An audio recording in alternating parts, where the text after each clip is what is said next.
Selamünaleyküm vatandaşlar. Yine bu 2020 yılın sentyarın 20'si 2020 yılın. Endi baydak Suudiýede ensilere gidelim. Olam sentran ploşut. Hiç adamlar uğramak çıkır. Bahram çağırmış, taydan yaptırım. Bu adam uğramak. Yani gelinler var. Giderek 14'te deydi onu. Ersteyem, 16'teyem, istat uğramak ne?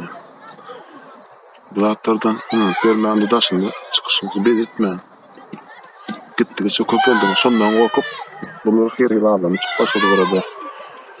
Öyle nereden sağlamda geldi. Çıkışları bitip başladı.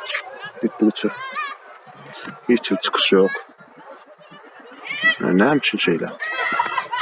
Gözüm yakın hatta bunu ayırdım deyip hata ettim de yine gelecek olsa solar yardımdır gel. Tayında onun yok. Yeni olsa diyorum 65% taşında. 65% mutlak böyle rayet devlet meni görmek hali. Hatta Suriye diyersin, Suriye'nin 50% yoktur. Maksimum 25%, 30% taşında. O şok olsa olmasa şok. Öyle netice çıkarım. 65% olur. Taşında reform ne diyeceğim? Rahatlar başarıp bilersin.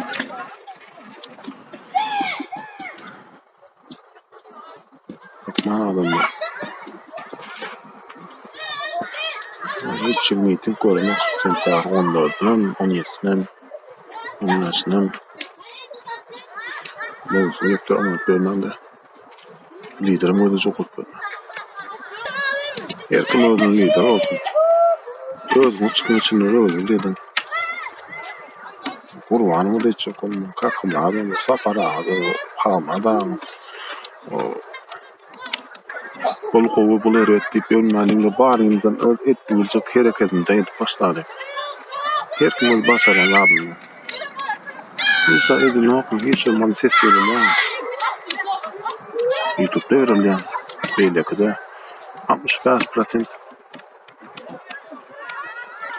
65%.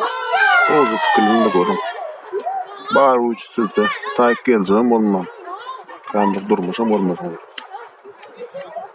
Başardyňyz şadyňa taşyndan hereket etjek boldy. Başynda hökümlet şinäkin aýarylýan. Döwlet sistemi bu. Ola sağlam.